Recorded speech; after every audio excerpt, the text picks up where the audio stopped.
Hello, what's good? What's great? What's grind, my people? Great to have you back here. It's your boy Max with Millen, and today we're going to be talking about the Netflix original film Open House.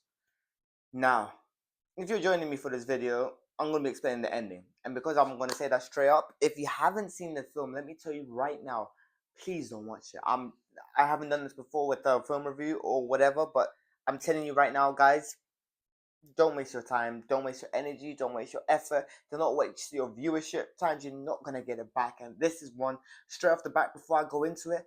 It's not one I can recommend. But if you watched it and you're like me and you need answers, stay tuned. We're gonna actually dive in and I'm gonna give up like my assumption on who the killer might be. So let's actually do some investigation skills because this film gave us no answers. And Netflix, just why? Why? Anyway, this is Horror Film Talks and let's get right into it. Okay, just to give everyone a recap of what happened, just quickly run through it.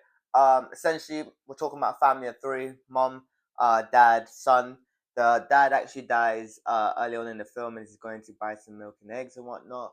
And the mom and they're in financial difficulties, so now the mom can no longer stay in the house with her son.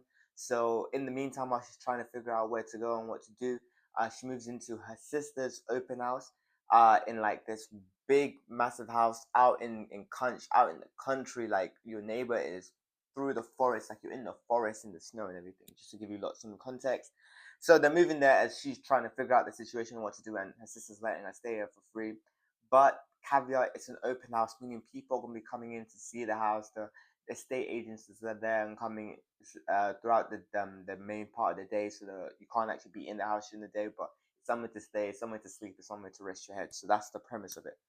Um, Throughout, we kind of see them both dealing with the death of the father, how the mother's dealing with it, how the son's dealing with it, and how there's a lot of clashes and miscommunications. That's what their relationship is at the moment, and I guess for them, it's a moment in time they need to take to sit down and talk to each other to figure out, what's next. How do they deal with this, and understand how to best support each other emotionally and in all that capacity. Anywho, weird stuff is going on in the house. Unspeakable stuff that they're trying to explain, but it's really unexplainable and it is creating a big rift. And fast forward now to the end, we called it. There was someone in the house this whole time, and that someone was creeping, was taking pictures, moving stuff around, hiding phones, and all that kind of stuff. Turning off the water heater, so now the wife is taking cold showers, and she's thinking it's the son doing it, creating tension. Ultimately, they both die, and we are left as an audience not knowing who the killer actually is. They never actually revealed who the killer is. They gave us loads of potential suspects, potential killers, but I'm gonna go through it and think who my top likely killers are because this this ish is just weird. Like it's as in the story, yes, I understand like letting the audience connect the dots, but they gave us nowhere enough pieces of the puzzle to even understand what's happening, and it really felt like as a viewer we're just left in the dark, and I'm like, what am I supposed to do with all this information? Give me the resolution, and all I'm seeing are title cards at the end. Netflix, open house, do better, do absolutely better. So yeah, here we go. Let me give you guys my top three likely who done it kind of vibe to it. I guess it's like a who done it film. Like who's the killer? Show us the killer. Don't show us the killer. On my list of potential killers, number one, probably if you guys have seen this, you're probably with me on that. I say this. The most likelihood of who the killer is to me is probably going to be the real estate agents that will run in the open house. In particularly the boy, the guy, and we can say this. I can say this from the jump, from the get go of how we were introduced to his character. First and foremost, yes, we understand there's an open house in this home, and there's people staying in this house. Yes, you have the key to the home, but don't just be entering the house because it's like an invasion of privacy. That's even me saying entering the house. I'm saying you should knock on the door, ring the doorbell, like do something to let your presence be known to all the house occupants that we are entering the home now. Don't be shocked, don't be scared, like our presence are here. But no, they did not have the common sense, the common decency to do that. You know what they did? The young boy, the son, he woke up to a hand figure reaching out towards him. He's blind, by the way. Like his vision is worse than mine. He so he brushed on his glasses, and there's this weird boy, this weird guy. I say boy, he's like potentially early 20s, mid 20s, whatever the situation is. He's a state kind of agent trying to sell the home with the senior person. Um, he's just in this boy's room without even knocking. Doors open. He just walks into the room and he's reaching his hand towards him. That is not a way to wake up someone. First and foremost, I'm not expecting you in my home, let alone in my bedroom. And now you just want to make it so comfortable to the point you're just reaching out towards me, bro. I don't know you. Who are you? Don't get so comfortable and so relaxed in the space around me. Just chill, relax. Okay? Comprende? Comprende. Cool. So yeah, his behavior from the get-go was very odd to me. I'm like, something is suspicious. Something is very suspicious about him. His aura was really giving weirdness. Point number two now. At a certain point when the end of the open house is done now, the estate agents lock up and leave and stuff like that. So the open house, just to say, was ending at 5 p.m. The family now, the mother and the son, have come back to the home, maybe potentially like at 7 p.m., whatever the situation is. So to their understanding, from their side of view, like the open house is over. Like there shouldn't be anyone in this home right now. So they just come in and like, oh, things don't seem quite right, but whatever. We're walking around. Now the boy is walking in first, is looking around the corner, and just like that, this young real estate agent just pops out around the corner like he was rushing or scared or something. Potentially scared of being caught. Potentially just was trying to lock up something that he didn't want people to see. But he's come out some kind of closet or some kind of doorway, sort of out of breath, sort of scared as well. And it's the situation of they when their family entered, they made themselves known. They announced it like, "Hey, anyone home? Anyone here?" No response, no answer. So do you know what we're thinking? There's nobody home, as you would. So we're like, something doesn't feel right. Energy is off. And there it was. This boy just jumped out, scaring the kid, scaring the mum. And he's like, oh, sorry, we ran late. First and foremost, if you ran late, let me know. Like, communicate. Communication. You know what I mean? It's not that hard to drop a call or something and let me know what the situation is, because this is ridiculous. And furthermore, like, you're not even like making yourself known in the presence of the home when I'm entering. Like, you just kept it quiet, kept it cool, and you would then have no headphones on. There wasn't no music playing, so it just very much raises a lot of red flags, a lot of red flags of what is going on in this house right now. But anywho, that was his second marker for me of aura just being off and things not quite being how it appears with him. So his character was something I had to keep a close eye on. So if anything, at this moment in time, he's like my number one suspect, because on top of those aspects towards it, he had access to the home. He had a key to the home. He's been trying. The company's been trying to sell the home for a while, so he's seen every room. He has access to every room. He understands the layout, the basements, any hidden parts, if there are any hidden parts, what's the best way to maneuver around the room, because he's had the most time within the home. Like, if there's anyone that has the accessibility, the time, and the knowledge of the home to commit murders or just be hiding in weird crevices around the building, hey man, I'm no Sherlock Holmes, but I can put 2 plus 2 together to make 4. But yeah, so him, for me, if I'm gonna make an assumption, all roads are leading to him. But hang on with me, because I feel like my third suspect is a very curious one, and I'm really looking to see who else felt like this to me. But let me not jump ahead. Let's go to suspect 2. Cool. Now, my suspect 2, I really had to think out the box here, because I was like, this is a really strange film.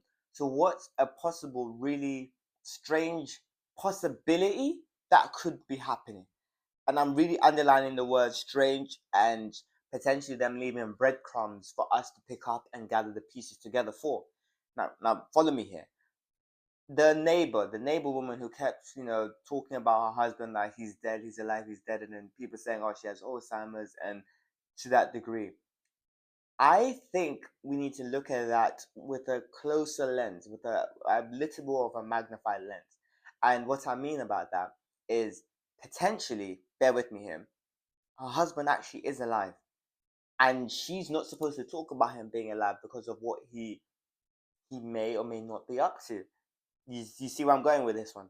I'm proposing that potentially our killer could be this neighbor woman's husband, and he's just like living an underground life.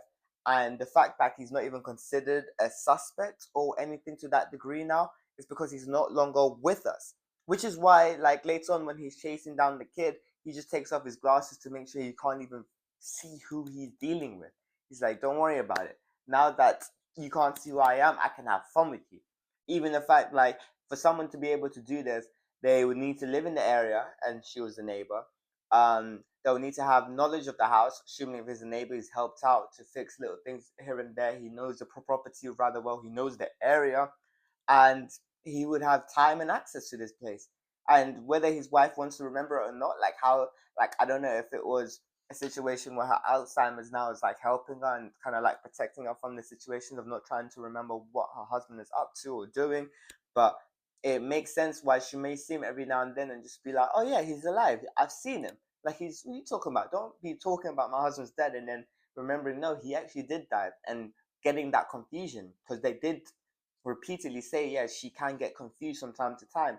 But it may not be a situation, it's her own mental confusion, but something more to the degree of, because she is seeing him and what she is being told and what she's always being reminded about, the fact there was a whole funeral, I would assume, for her husband. Like, no, he did that, but then I'm seeing him again. Like, no, why would you say that? Of course he's alive. Like, that would cause a lot of confusion. And that would further explain why that neighbor woman is always out and about walking around like what are you looking for? Maybe she doesn't feel comfortable in her own home, knowing that he should be home. Maybe she initially leaves the home looking for him, then remembers like he's dead and wonders, oh, was I just going out for a walk? Because who goes out on a walk in the middle of the snow unless that is different behaviors that I'm not familiar with. But yeah, that was a suspect that I think we need to look closer into, and I think it's a possibility that the husband is alive and he's creating all these murders, he's doing all these murders, and he doesn't want any new neighbors in his neighborhood to protect his wife, and also someone's not trying to confuse her anymore. And yeah, he had ample opportunity, if he is alive, to go and do these murders, and no one would suspect him. And yeah, he has the opportunity to do it, and I'm sure if he's hiding somewhere on those underground caves or tunnels, he can do it, and it's possible. So I'm just gonna put that theory out there. So that's like a possible theory. We're gonna think outside the box. Yeah. Theory number three. Now this is the one I was like, I really think this is a part we have to consider, but the problem is they didn't give us enough information around it. Cool. So as we said, this house is an open house, and as the son greatly pointed out, they are allowing random strangers, random people they've never seen or met or interacted with into their home. I don't know about you guys, but my home is my sacred part. Like, this is where energies are, and this is where you come to rest, you come to lay your head, you're vulnerable, like in your home. Like, that's the whole point. Like, your home is your safe spot. You're allowing all these random unknown entities and energies into your space, into your aura, into your vibe without even understanding who they are. And they are going into every room, being shown around the entire building, all the little details and stuff like that. And we do not know what they're leaving behind or bringing in, or, potentially just putting to the side of the house and then coming back to. So there was like this particular scene when the open house was beginning. We saw the entrance of an individual wearing cowboy boots potentially. And he just stepped in. We never saw his full figure, we never saw his face. But I believe if we're gonna go through like film aspects and film devices, if they are zooming in or making attention to someone's entrance into a building, it's done for a reason. So the only reason I could think of was that that person was of significance. Now, who that person was, they never brought it back where they tried to show off someone else's feet later on throughout the story and highlighted their shoe wearing or baby, or someone questioned, oh, why are you wearing those kind of shoes right now? So, which is why I'm like, Netflix, open house, do better. Like, come on, continue. If you're gonna start something, finish it off. Um, so yeah, that's just a potential. I don't know who this suspect is, but it feels like whoever that individual was a person of interest for all of us, and that person should have been greatly watched. But as we know from just looking at the real estate people already, and how Chris later on entered the building, like, they're allowed to just free roam around and do whatever they're doing. They could be leaving something under the beds, they could be leaving something in the closets, the cupboards. Like, it's up to grabs, like whatever. Yo, I don't know how you man do open houses, man. I'll be like, who are you people? You could never stay in your home doing an open house. I think that's way too techy. Absolutely techy. Damn. gonna be me. But yeah, those are my three key suspects coming in from a different angle of who could have been the murderers on Open House. And because Netflix didn't really give us an ending, the show didn't give us an ending, so it's like we had to kind of make our own ending. So it was really difficult as it is. And there's one character which I thought was just a waste of energy and space for all of us, and that's Chris. Because coming in, you might be thinking, yeah, Chris is a suspect. This is a bit weird. He's asked him to, but this is weird. He asked to see the house, and then they left him in the house, and then you saw he went like down into the basement in a sneaky way, and then he left the house without saying bye. That's weird. Like on the obviously he wasn't the killer as he was killed, but like on the normal perspective, on the normal persona, like who does stuff like that? But that's just weird behavior. So yeah, I just found his character such a waste because he was never vindicated in the sense of explaining what he was doing or why he was like that. But we know he wasn't the killer because he was ultimately killed, and we did see the killer was white and he was a black character. So that's the only vindication he did get. But I would like a further understanding because from where I'm standing, he's just a weird guy. Like that's it. He's just like, oh, that's us, Chris, the weird guy. Like, are we talking about Chris Griffin here? Like, who, you know what I mean? So yeah, so that was just a weird like added on character that I don't even feel like added to the storyline or took away anything from the storyline. Like him being in the movie and him not being in the movie does not change anything. Does not affect anything. He doesn't help anything. So it's like, yeah, yeah. That's all I have to say about Chris. Anyway, let's wrap the circus up into a nice pretty bow. Open house. Don't waste your time. Honestly, don't. As much as I love a good, I don't like horror films. This is why I'm doing a series, I suppose. But as much as I enjoy a good movie, or I may not enjoy a horror film, I enjoy a good storytelling. And this film is just not good storytelling, and that's what it comes down to. And that's what's gonna annoy you and feel like you've just wasted your time and energy. It reminds me of me watching the Mist series on Netflix. Man, that series was so good, but they didn't allow it with the season two, with the time to breathe and to really go on because there's more unanswered questions from it. But anyway, it's not about the Mist right now. We're talking about Open House, and yeah, it disappointed me in that aspect of why it never really concluded itself.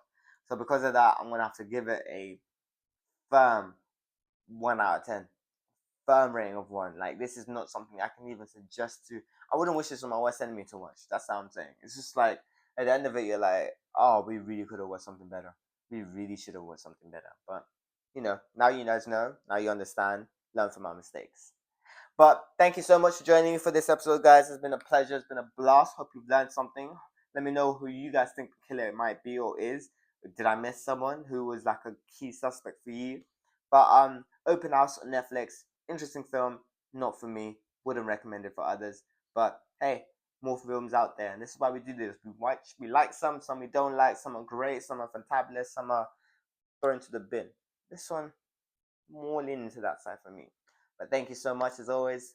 Appreciate y'all, and remember to like, comment, subscribe, all that good stuff. Appreciate y'all, and yeah, share this with your people, share this with your friends, share this with your family, and I'll see you in the next one.